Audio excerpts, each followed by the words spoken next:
Olá pessoal, tudo bem?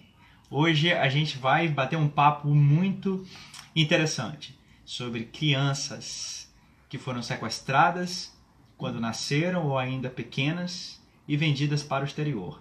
É uma conversa que precisa ser feita porque isso ainda existe. Foi muito comum na década de 1980, especialmente no sul do país, por conta de uma quadrilha especializada nesse tipo de crime, que voltou a ser durante a década de 1990 e que hoje tem aí uma garantia pelas leis e pela Constituição, através de projetos e secretarias de defesa da criança e do adolescente, para que essas coisas não voltem a ocorrer.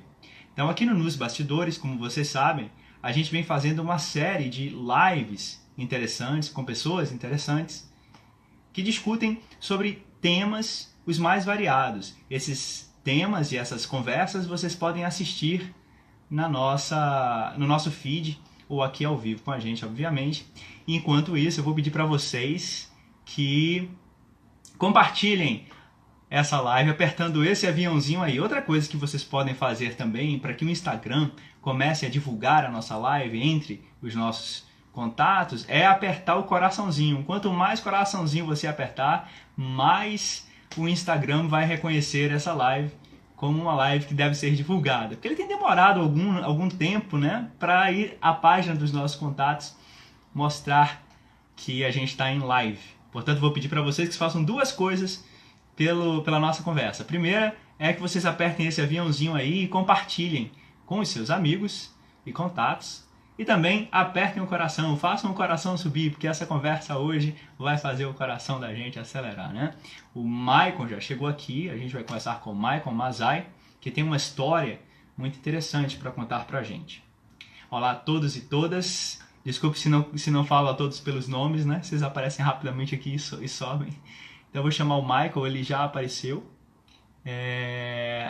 E a gente vai começar a nossa conversa. Sejam bem-vindos e bem-vindas ao Nos Bastidores. Ok? E aqui, conversar com esse cara que tem uma história incrível para compartilhar com a gente essa noite. Maicon Mazai. Olá, Maicon, tudo bom? Olá, Márcio. Tudo bem contigo? Tudo legal, tá me ouvindo bacana aí? Tô te ouvindo super bem. Você tá me ouvindo bem? Tô te ouvindo bem também. Tá me vendo também massa, né? Sim, perfeitamente. Pronto, então. Michael, em primeiro lugar, eu quero te agradecer, né? E primeiro agradecer a você e também agradecer as pessoas que estão aqui participando da nossa live e que vão ainda chegar, porque além das pessoas que estão assistindo agora, outras pessoas vão assistir a essa live que vai ficar gravada lá no nosso feed, né? Então, muito obrigado a você por participar e compartilhar com a gente aí da sua história. É uma questão muito delicada, muito pessoal. E mais obrigado por você vir falar com a gente, porque é um assunto extremamente relevante para todos nós, né? Sim, eu que agradeço, Márcio, o convite para participar desses bate-papos que você faz, que são assuntos tão relevantes, e para mim é uma honra poder compartilhar um pouquinho da minha história e trazer também, de repente, alguma ajuda para as pessoas que estão nos ouvindo. Certo. As pessoas estão entrando agora, eu gostaria de pedir o seguinte, pessoal, enquanto vocês estão entrando aí, apertem o aviãozinho, compartilhem a live para chamar os seus amigos para ouvirem a história de Michael Mazai. E também apertem o coraçãozinho, porque quanto mais coraçãozinho aparece aí subindo, mais o Instagram julga que a live é relevante e começa a fazer a busca aí com seu robozinho pela internet, certinho? Michael, você cresceu no estado do Paraná, né? Sim, foi no estado do Paraná. Em Curitiba mesmo ou em outra cidade? Em Curitiba. Eu, bom, o meu registro de nascimento está em Curitiba. E eu cresci em Curitiba. Eu até os 3 anos morei em Curitiba e depois fomos para São José dos Pinhais, que é uma região metropolitana também. Moramos um tempo lá. E depois teve muitas outras mudanças, né? Mas acho que não é o assunto agora, né? Essas mudanças fazem parte, né, da sua história, da sua trajetória de vida e também agregam aí a esse cara que você se formou. Agora, Michael, uma pergunta que eu tenho para fazer é o seguinte, é uma pergunta bem pessoal, que é relacionada à sua história e que é legal para a gente entender quem é Michael Masai e como é que você descobriu o que você descobriu a partir aí da sua trajetória. Você teve uma infância feliz com a família que você tem? Olha, em partes sim. Em partes eu tive tive momentos muito felizes com a minha mãe de criação, com o meu irmão, né? Tive momentos muito felizes. Porém, dado a um distúrbio emocional, distúrbio psicológico que a minha mãe de criação sofria e ainda sofre, né?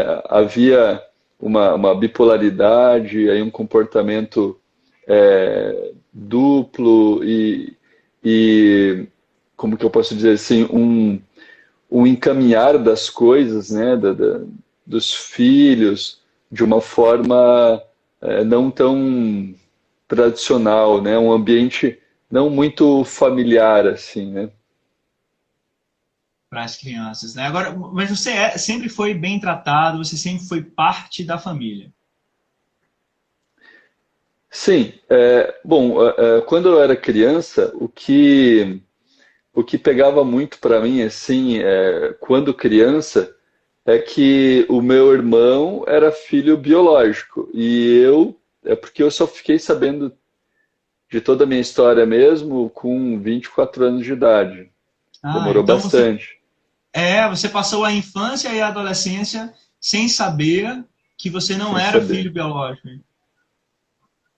Exatamente. Então, na infância, até um momento, eu era como um adotado e o meu irmão como filho biológico. Então, eu senti um pouco a diferença, assim, né? Que de tratamento, né? Que a minha mãe me tratava de um jeito e tratava o meu irmão de outro jeito. E eu não entendia muito isso, por exemplo, porque o meu irmão nasceu quando eu tinha 6 anos de idade. Então, até os 6 anos eu tinha mãe, tinha pai, e daí, quando o meu irmão nasceu, o, o pai dele, no caso, né, que era, era o parceiro ali da minha mãe de criação, eles se separaram, então eu fiquei sem pai, e aí só com a mãe em casa, grávida, é, e aí o meu irmão nasceu e o pai dele vinha e buscava ele e não me buscava. E para mim foi um pouco difícil digerir isso, até, se eu não me engano, foi com 8 ou 9 anos de idade que minha mãe me falou que na verdade eu era adotado. Ah, então quando você era criança, você sabia que era adotado, mas não conhecia ainda a história dessa adoção, né? Isso, bom, até nem tinha muito como falar, né, o que que era, mas a partir do momento que eu fui crescendo e fui pedindo, fui perguntando, né, poxa, sobre o meu passado, sobre a minha família e tal, e aí houveram várias outras versões, que na verdade eu não era adotado, que eu era filho dela, e aí depois que na verdade eu era filho da avó dela, da mãe dela, ou seja, minha avó.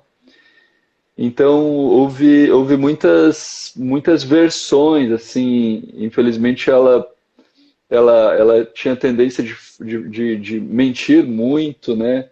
E aí, enquanto criança, era inocente, né? Eu não percebia isso, ela era tudo para mim.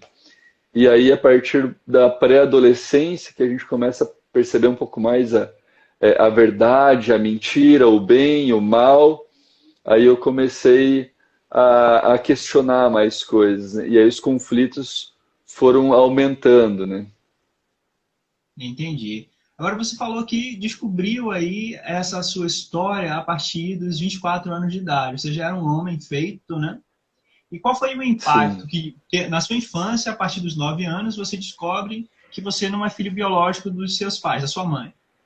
E aí, aos 24 anos de idade, você descobre essa história que envolve sequestro, que envolve venda de crianças, que envolve tráfico de crianças.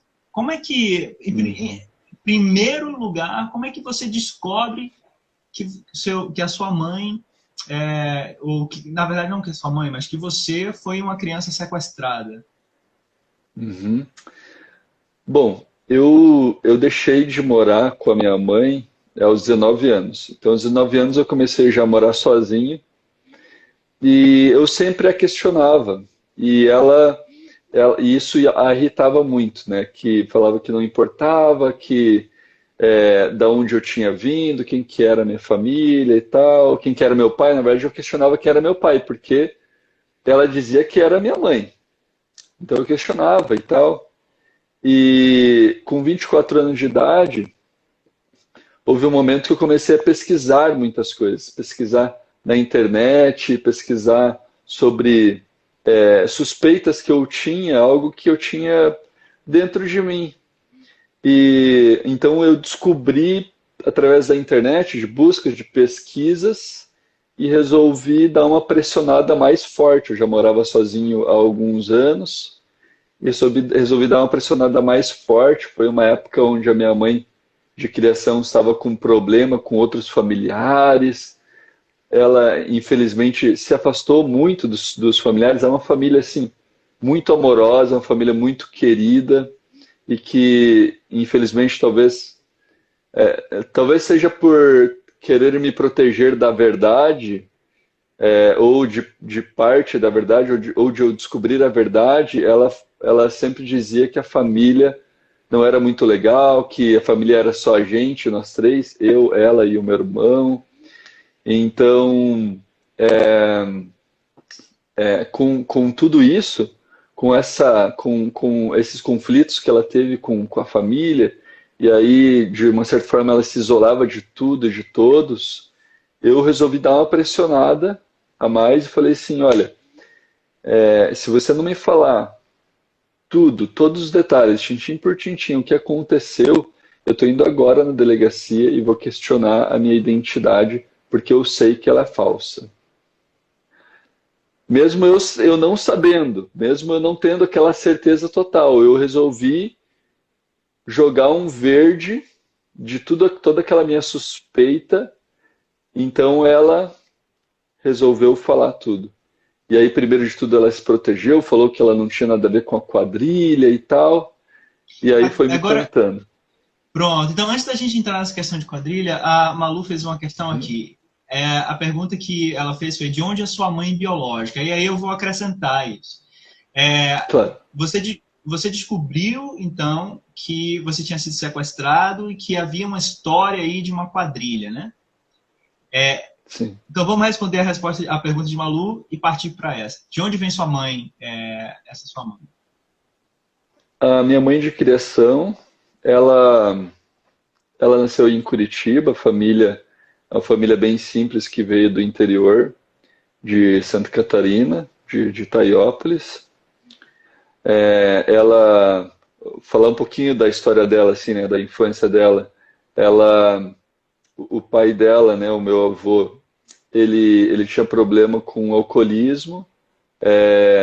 Ele tinha entre o casal eles tinham dificuldades, né? Ele agredia ela, então essa minha mãe de criação, ela teve uma infância de certa forma traumática. Ela também teve ela teve um problema no coração, que ela teve que fazer uma cirurgia cedo. Ela perdeu a mãe muito cedo também. Ela perdeu a mãe com, se eu não me engano, 28 anos, algo assim. Muito cedo ela perdeu a mãe.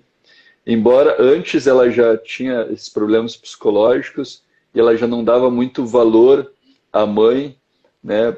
Isso quem conta são meus próprios parentes, né?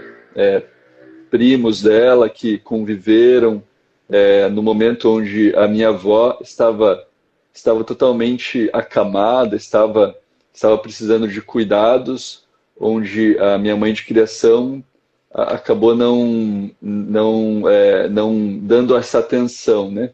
Então ela não era muito próxima à família dela, nesse sentido. Aí ela saiu desse interior e Sim. foi para Curitiba, onde você cresceu. Foi isso? Sim. Isso, na verdade ela nasceu em Curitiba. Os Ah, pais ela nasceu. vieram Que do foram. interior. Sim, mas nós temos muitas ligações ainda.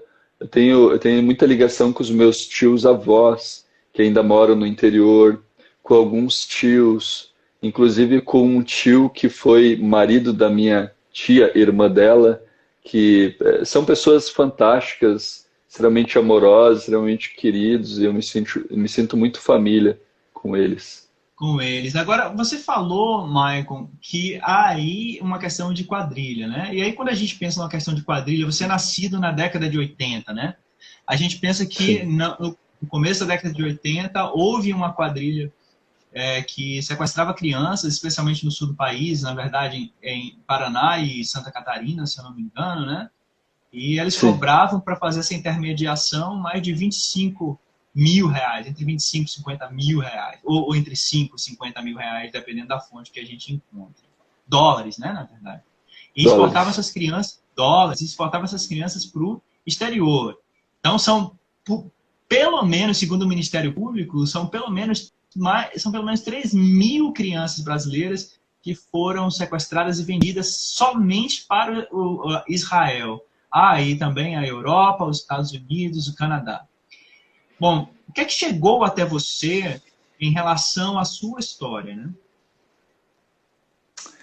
Bom, no depoimento da minha mãe de criação, quando eu a pressionei, ela me contou que o vizinho dela trabalhava nessa quadrilha e esse vizinho gostava dela na época e que sabia que ela queria ter um filho, mas não poderia ter um filho.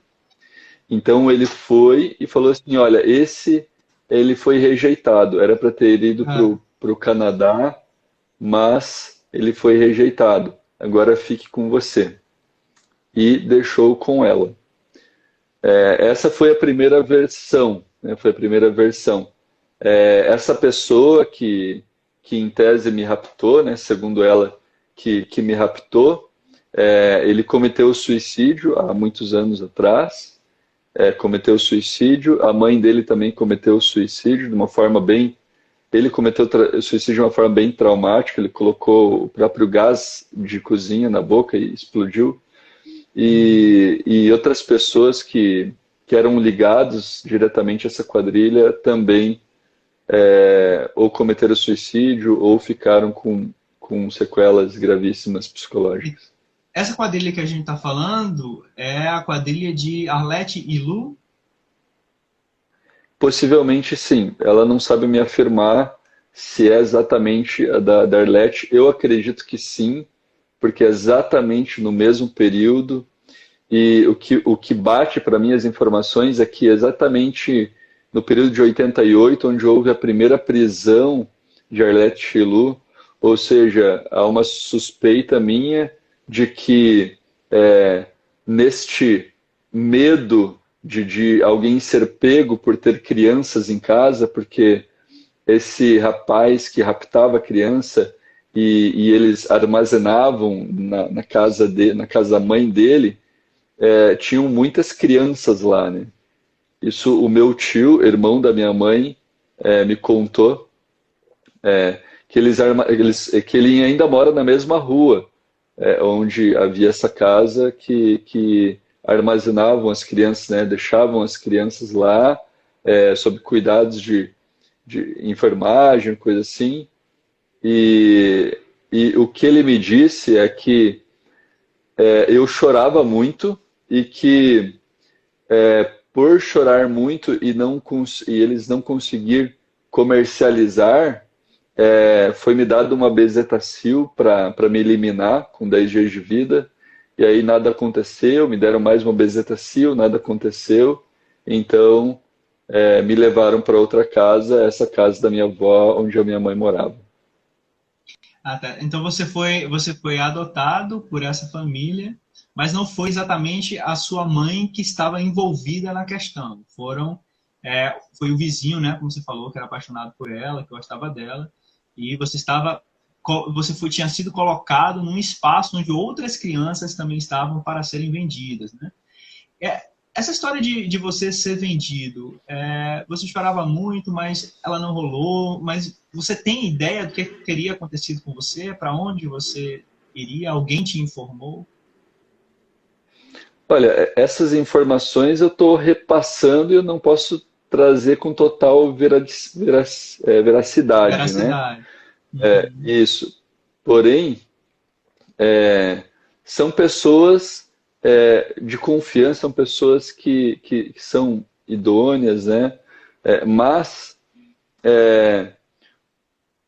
a primeira, o primeiro, vamos dizer assim, as primeiras informações foram que veio dessa família, dessa casa, e aí dessa casa foi me levado para a casa onde morava a minha mãe de criação, e aí foi dado direto, segundo a minha mãe de criação, foi dado direto a ela e dito, olha aqui, você não queria ter um filho? Então agora você pode ter. E depois de muitos anos, agora recentemente fazem uns 3 anos, algo assim, não, acho que uns 2 anos, a minha mãe de criação fez um tratamento psiquiátrico muito forte. Depois de uma tentativa de suicídio, Uhum. eu e o meu irmão, nós internamos ela no hospital psiquiátrico, com o consentimento dela, com o desejo dela e de se tratar. E depois desse tratamento psiquiátrico, ela confessou outras coisas que não tinha confessado naquela época. E aí fica, talvez você se sente meio inseguro de saber se essas coisas que ela confessou agora são reais ou não são reais. Talvez aquilo do passado, algumas coisas podem ter sido, a primeira confissão talvez é, pode ter sido aumentada para trazer ela como uma heroína, que Uhum. dos atributos que ela gostaria de ter sempre era de ser uma heroína para mim, para o meu irmão, para as pessoas à volta dela, como um distúrbio mental mesmo. Isso aconteceu quando ela tentou se enforcar, quando eu tinha uns 15 anos de idade, e aí eu tirei ela da forca e algumas outras situações. Mas Certo. depois desse tratamento psiquiátrico, eu acredito que algo mais verdadeiro veio à tona, né? Porque houve um tratamento com psicólogos, psiquiatras, né, medicamentos. Entendi. Eu vi aqui que a Malu diz que na novela Salve Jorge, né, havia uma história fictícia de uma menina que também traficava bebê para a Turquia, né? Muitas quadrilhas realmente fazem isso.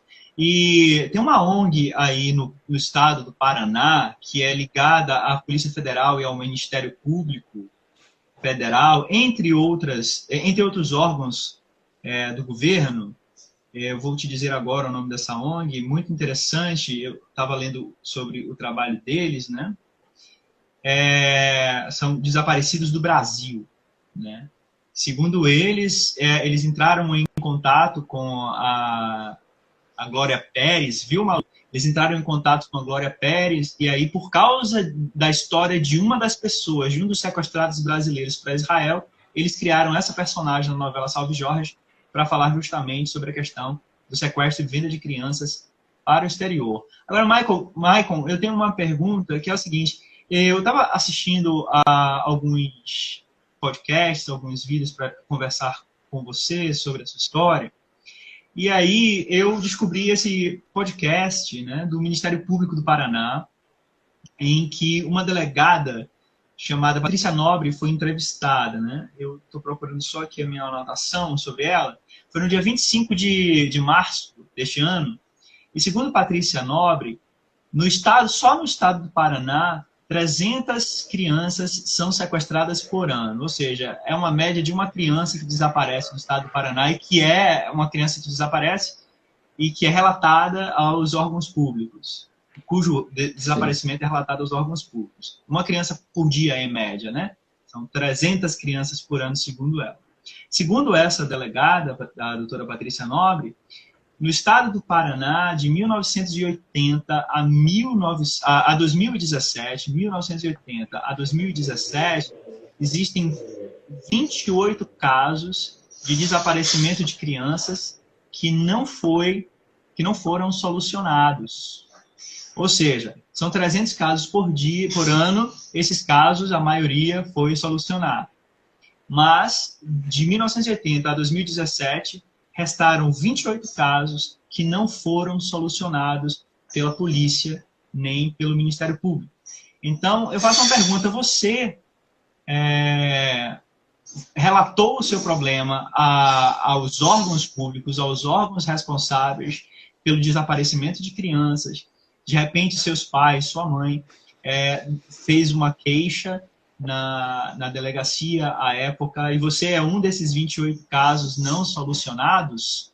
Ou então entrou em contato com uma dessas ONGs, e essas ONGs também podem ajudar a encontrar os seus familiares? Como é que foi isso aí para você?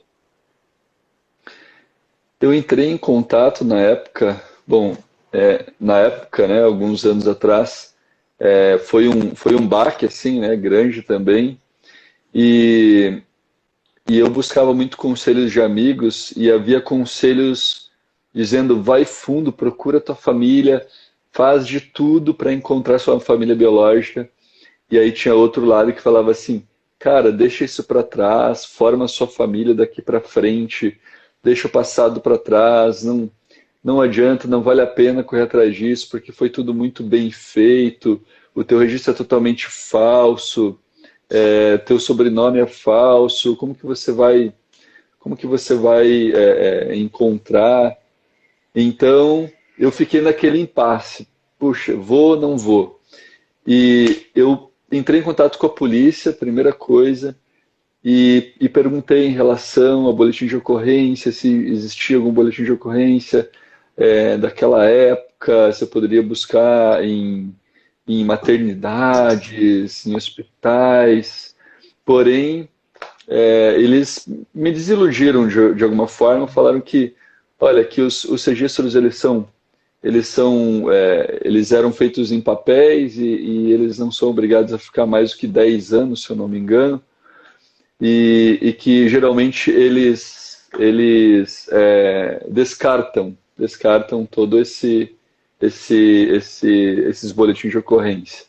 Então, basicamente, o policial falou para mim, não vale a pena você correr atrás, naquela época. Depois disso, eu até eu tentei com algumas ONGs e tal, mas eu acho que quando a gente tem um pouco apoio, assim, a gente fica meio que nem barata tonta, assim, aqui e acolá, e acaba não sendo talvez muito eficaz. E eu mandei e-mails para vários jornais, trazendo um resumo da minha história, procurando ajuda, né? Mas não tive resultado algum desse tipo de procura com esse tipo com esse tipo de ajuda, né?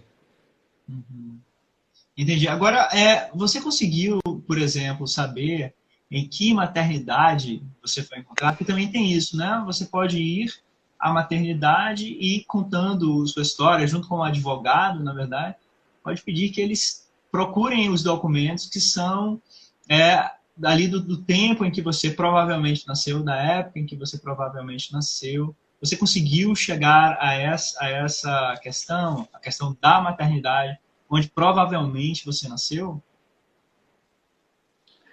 Olha, eu não consegui chegar à maternidade porque não tem essa informação. Tem uma amiga que é advogada e está me ajudando com, se eu não me engano, alguns alvarás, não sei se esse é o termo correto, de procura em cartórios, em maternidades. É uma obrigação, de fato, através de um termo de advogado, eles passar essa informação. Mas é muito vago, né? É uma informação de que possivelmente seja Florianópolis. Mas talvez seja do Hospital de Clínicas aqui de Curitiba, sabe? Então Então, é muito, muito vago. então, segundo te disseram, você pode ter nascido ou aí no estado do Paraná ou no estado vizinho. Não é É, certo na dizer que a verdade, gente. na verdade, a informação que eu tive da minha mãe de criação é que eu vim de Florianópolis e eu tinha 10 dias. Mas qual é a chance disso ser 100% verdade? É uma pessoa que tem problemas psicológicos, uma pessoa que provavelmente tinha medo dessa quadrilha, né? Porque depois ela confessou que o papel dela era registrar de uma forma fria as crianças, ou seja, eu não fui o único registrado, teve outras crianças que foram registradas, então ela era paga para registrar uma criança no cartório como se tivesse nascida dela mesmo, parto normal, então ela fazia a adoção, entre aspas, legal, né? E, então, isso é muito, entre aspas, bem feito. Por exemplo, vamos dizer, essas outras pessoas que estão procurando seus pais biológicos, que são filhos registrados no nome dela, né? Porém adotados por uma família no exterior, não vão conseguir encontrar a família biológica porque eles podem pegar o registro e vai ter uma mãe laranja. Pode ser ela ou pode ser outra pessoa. Esse é das grandes dificuldades de buscar através do documento ou de informações pelas próprias pessoas que participaram de alguma forma da quadrilha. Entendi. Foi por isso que você recorreu, então, ao teste de diversidade biogeográfica, né? Foi por isso que você recorreu ao teste de DNA. Eu vi que alguém aqui em cima havia comentado sobre o teste de ancestralidade e falou o seguinte, Gabriele, né? Que ela tem primos achados, encontrados pelo DNA, que são israelenses, mas Sim. foram traficados ilegalmente para Israel, e ela tenta ajudá-los, mas ainda não conseguiu. Então, você vai e recorre, né, por conta desses entraves de você ter uma mãe, você disse aí, usando suas palavras, tem uma mãe laranja que te registrou, né, mas que não tem nenhuma aproximação genética com você. Você vai e faz um teste de DNA para tentar encontrar esses familiares. Como é que está a resposta disso para você, Michael? Olha, esse teste demorou para eu saber que existia. Infelizmente, a pouca popularidade desses testes de ancestralidade no Brasil impossibilita de que os meus parentes biológicos mais próximos saibam que existe, assim como eu soube que existe, para que façam o teste e que nos aproximem, né? Mas eu soube através de amigos e em relação a Israel, que os judeus gostam muito, né, de preservar a sua ancestralidade. Eu decidi pesquisar e aí descobri que um amigo fez o teste, comprei o teste dos Estados Unidos, trouxe para o Brasil. É uma burocracia um pouco complicada, né? O custo ele até é razoável, porém o transporte, que muitas vezes nós temos problemas aí com correios, né? Por exemplo, alguns laboratórios, eles nem enviam para o Brasil, como o Ancestry, que é o maior laboratório do mundo, eles não enviam para o Brasil por conta do correio, né? Que o correio ele não aceita, esse material genético ele não aceita. Então a gente precisa usar outros meios, né? Eu comprei primeiro de um laboratório que ele traz para o Brasil e recentemente eu comprei pelo Ancestry direto de um amigo que mora nos Estados Unidos. A irmã dele foi visitá-lo e trouxe para mim o kit. Eu fiz o teste um pouco antes do período da pandemia e somente agora que eu consegui postar para os Estados Unidos, por outro meio também que não foi o correio. E isso, infelizmente, traz brechas para mercado negro aí, de venda de teste, de transporte de teste, que, olha, é um negócio bem complicado. E até um amigo que ele trabalha muito forte com essa parte de genealogia nos Estados Unidos pediu para fazer um apelo para autoridades para que haja menos burocracia para esse tipo de coisa, para que haja menos, para que haja mais popularidade a isso, porque isso é algo bom, é algo que vai beneficiar o povo, né? Não é algo que vai trazer prejuízo ao povo, né? É verdade, né? Você encontrou algumas pessoas que são seus parentes próximos. Geneticamente falando aí, para a gente se situar em relação à sua busca, geneticamente próximo a você, quem é que você tem de mais, que divide mais material genético? São pessoas de primeiro grau, segundo grau?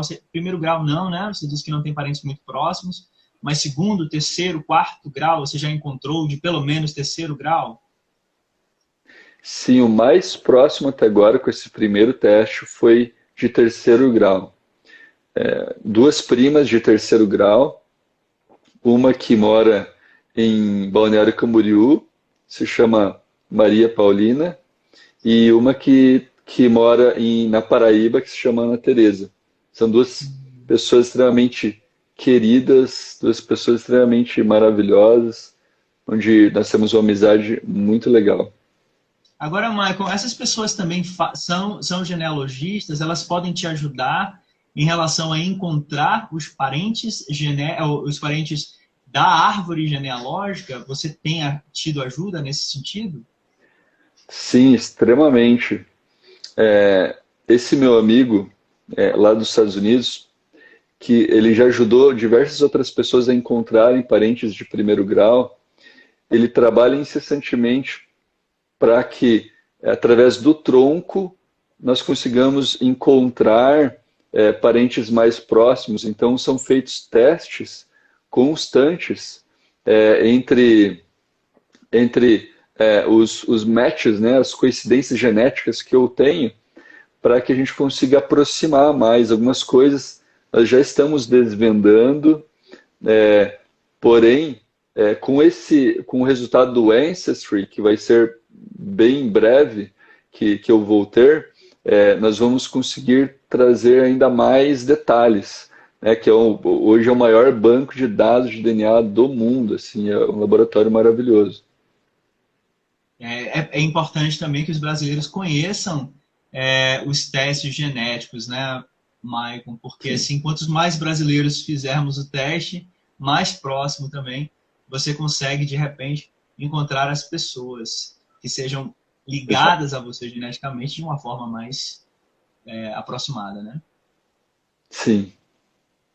Agora, você vem aí com essa história bem complicada, né? De você descobrir aos 24 anos que foi envolvido em uma trama criminosa internacional e não foi vendido por esse ou por aquele motivo. Mas como é que é isso para você? Eu vejo que você é um homem de fé e que, além de ser um homem de fé, né, você também é um homem esportista.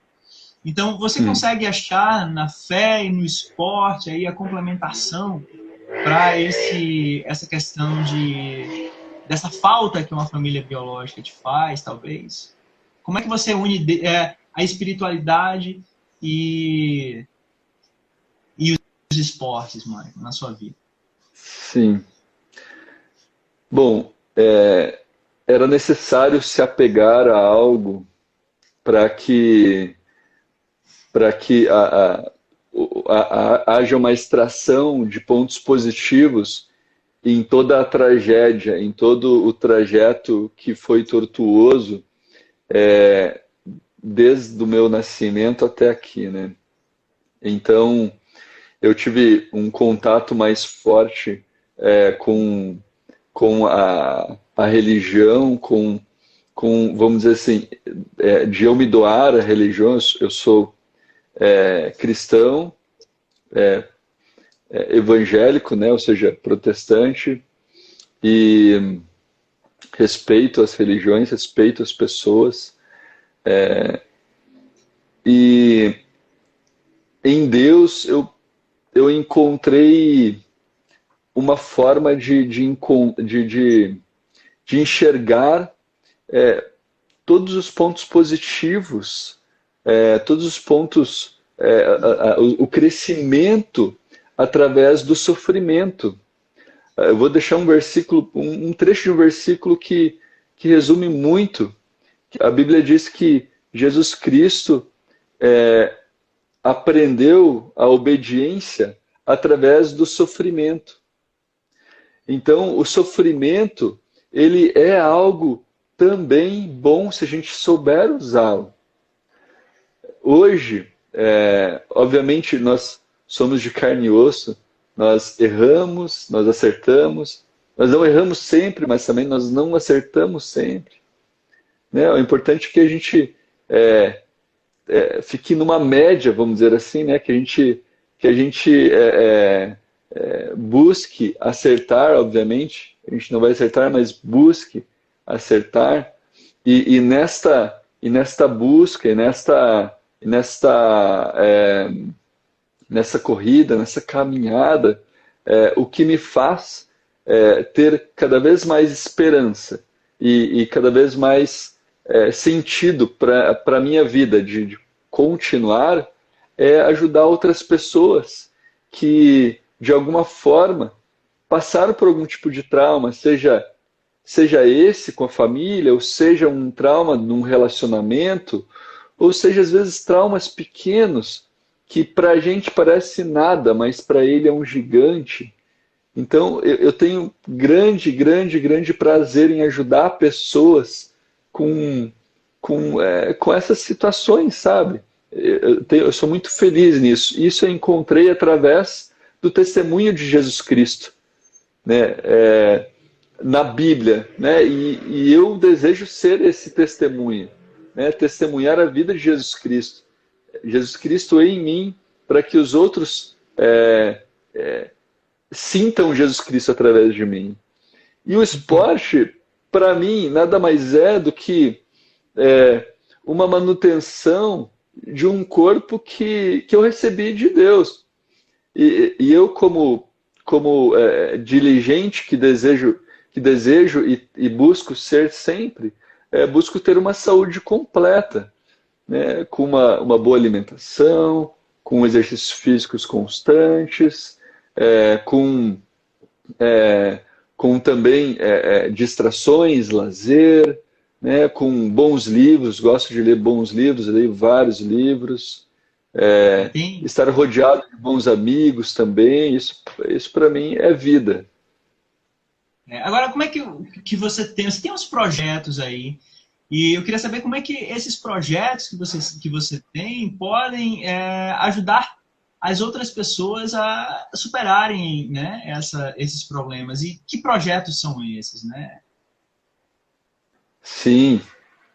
Bom, um dos meus projetos, que é o Minutinho de Prosa, onde eu venho executando já há algum tempo, um devocional de 1 minutinho, eu falo 30 segundos, eu leio a Bíblia, outros 30 segundos eu trago uma reflexão. E eu comecei fazendo isso somente para mim, somente para eu ter uma disciplina de acordar, que eu queria acordar às 5 da manhã, depois que eu li o livro do Milagre da Manhã 3 vezes, não, eu quero acordar às 5 da manhã, comecei a acordar às 5 da manhã e fazer uma meditação na Bíblia, e aí eu comecei a divulgar isso, e o negócio começou a crescer, e hoje tem cerca de 1.500 seguidores, e muitas pessoas já sendo alimentadas disso, muitas pessoas que me veem no particular e dizem, poxa, eu sou muito edificado com as suas mensagens, e eu também coloco à disposição ajudas pessoais que de alguma forma, eles precisam ter ou não, às vezes umas dicas. Existem pessoas que falam assim para mim, Michael, eu quero fazer igual você faz, como você faz? E eu trago dicas também e tal. E os meus projetos futuros são de trazer, fazer mais mentorias presenciais e online, né? Quem sabe também palestras em lugares coletivos, também tudo vai depender, né, da questão local ali, né, de ajuntamento de pessoas, mas eu estou disposto a ajudar, né, seja no individual, numa mentoria individual, seja numa seja num coletivo. Dentro dessa, quando eu comecei a trabalhar com esse minutinho de prosa e trazer essa mensagem de reflexão, e nesse meio tempo eu fui mandado embora da empresa onde eu trabalhava no meio da pandemia, vamos dizer assim. E eu resolvi criar o meu negócio. E aí eu criei uma agência de marketing digital, onde eu comecei treinando uma pessoa que tinha uma perspectiva de vida muito baixa, muito, muito limitada.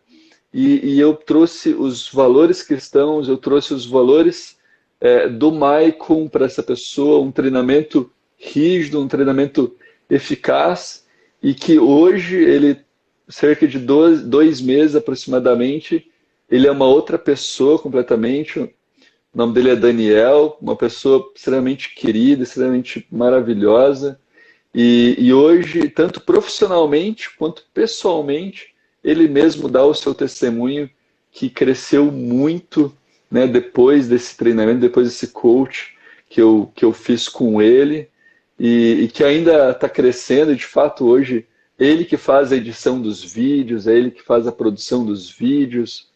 E eu sou extremamente grato assim, em ver esse resultado.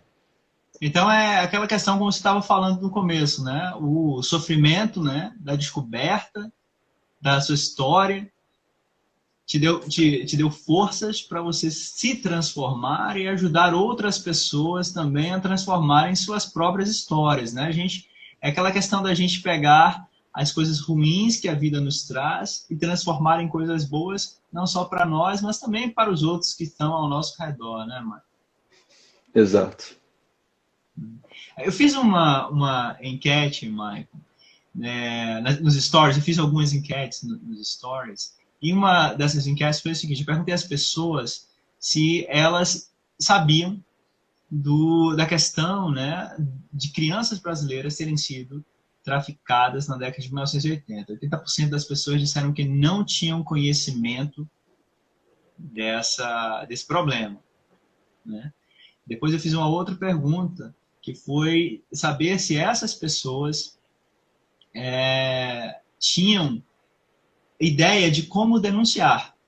Porque esse é um problema que não acabou na década de 80, que não acabou na década de 90, quando Arlete Ilu foi presa pela segunda vez, e que, infelizmente, parece que não tem uma data para acabar, né? Então, as pessoas podem denunciar pelo número 181 em todo o país, né? Podem denunciar também na Delegacia de Proteção à Criança e ao Adolescente.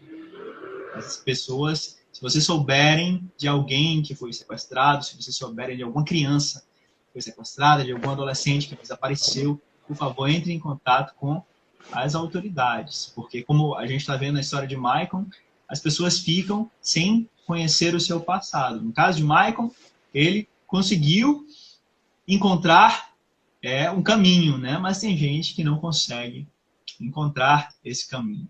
Qual é a meta daqui para frente, Michael? Olha, a meta aqui para frente nesse quesito depois desses resultados desse laboratório do Ancestry, buscar investir mais em genealogia, estudar mais essa parte genética,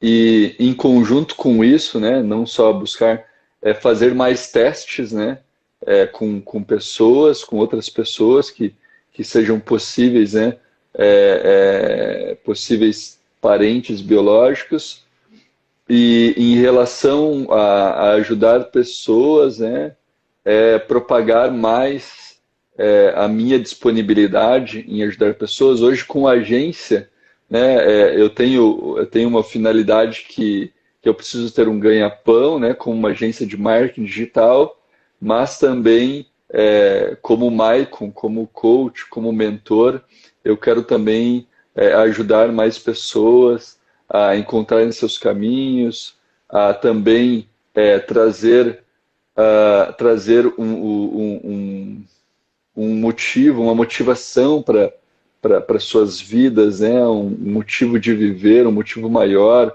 um propósito, um objetivo em mente, que muitas vezes a gente não encontra sozinho, a gente precisa de uma terceira pessoa para ajudar. Você já pensou em se unir a uma dessas ONGs que procuram crianças desaparecidas? Estou te fazendo essa pergunta porque eu também fiz o teste de DNA, né? E, como você sabe, e eu encontrei nesse teste de DNA um parente genético nos Estados Unidos.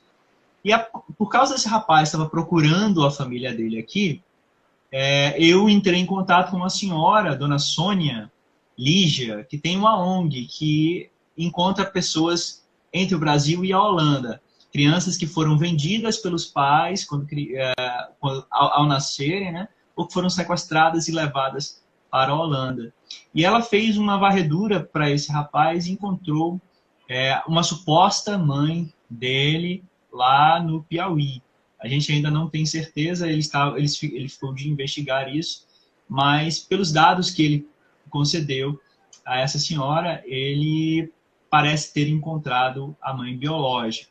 Então eu faço a pergunta será que não é o caso de você se unir a uma dessas ONGs para encontrar esses parentes reais aí? De repente eles conseguem te dar esse foco, ou mesmo você encontrar pessoas para outras pessoas também. Sim, acredito que é o caso, sim. Eu acho que cabe bem a isso. Eu vou me informar mais sobre as ONGs locais, né, tanto aqui de Curitiba, quanto de outras, de repente do Paraná ou de Santa Catarina, né, até mesmo de outros locais. Quanto mais pessoas ajudar, melhor, né? Fazer um mutirão, né? Encontremos Um a família de mutirão. Maicon Mazai. Sim. Agora, é interessante aqui na live, né, Maicon, você falar aproximadamente quando foi o seu nascimento, para que as pessoas, de repente, ao ouvirem a nossa live posteriormente, possam aí, de alguma sorte, né, te ajudar. Você nasceu no ano, provavelmente no mês e no ano, qual seria? Mês de julho do ano de 1988. No meu registro está dia 12 de julho, mês 7, de 1988. Então, o ano que você nasceu foi em 1988. O lugar provável do seu nascimento, né, é o Paraná ou Santa Catarina. Sim, né? E aí foi aproximadamente no mês de junho ou julho do ano de 1988. Então, pessoal, se alguém conhecer a história de alguma criança que foi subtraída seus pais durante esse período aí, a gente pode ficar com a antena ligada e lembrar que Maicon Mazai está à procura. Agora, eu fiquei pensando também, Maicon, na questão de a gente não ter certeza, né? Eu digo você não ter certeza sobre o que aconteceu de verdade na sua história para que você fosse parar no lar em que você está, em que você cresceu, em que você foi acolhido. Você já parou para pensar também na possibilidade da sua mãe genética ter doado você a alguém, da sua mãe genética, ter tido, por algum motivo, a necessidade de doar você, talvez por conta da pobreza, talvez por outro motivo. Já pensou nessa resposta, nessa solução aí? Sim, eu tenho extrema clareza que há essa possibilidade. Era uma das formas com que a quadrilha trabalhava, eram com crianças, com famílias pobres, onde eles iam e pegavam uma doação dos pais. Outra forma era de persuadir, né? Às vezes eram pais muito jovens, e muitas vezes era força mesmo, e em algumas situações era no próprio hospital, onde havia médicos, enfermeiros que participavam da quadrilha e informavam aos pais que o filho estava morto, mas não estava. Então, pode ser qualquer uma dessas opções, né? A gente não sabe exatamente como foi, mas a gente sabe que houve ação dessa quadrilha, né? Porque a minha própria mãe de criação, qual me registrou, confessou isso. Então, de qualquer forma, há um mal, né, em tudo isso. E a gente espera que a sua história seja um dia, a história real, a história verdadeira, seja um dia, em breve, desvendada.